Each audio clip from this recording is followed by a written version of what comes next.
All right, example 2.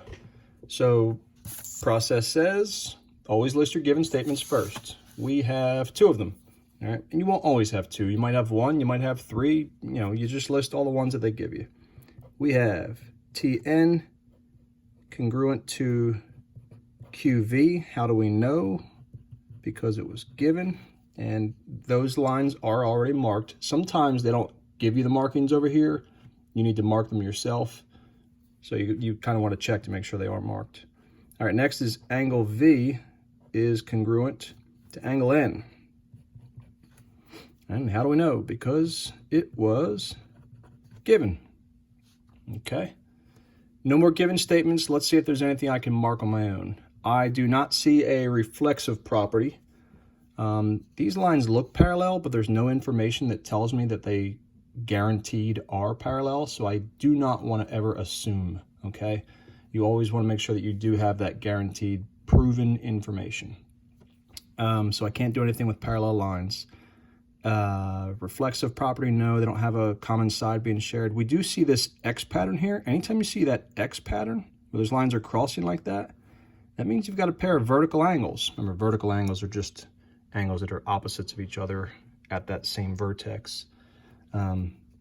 So I'm going to use, I don't want to use a single arc because there's already a single arc, so I'll use double arcs here and here. Vertical angles are always congruent. Now, I don't want to call that angle P because that point is actually a part of multiple angles. I was able to call this angle V because point V, that's the only angle that V is a part of.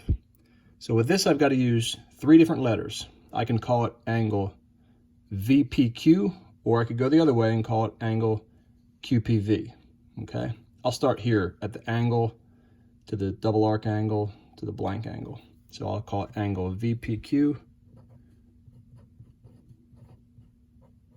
is congruent to angle, I'm gonna go in that same order, angle, double arc angle, and then empty angle. So NPT, angle NPT, those angles are congruent to each other because they are vertical angles. And do we have enough information to prove one of the 5 postulates? Let's take a look. Let's see. All right, so I've got a side here.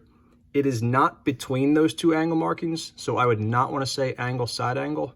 What I have is side, angle, angle. Or if I went the other way, angle, angle, side. Okay.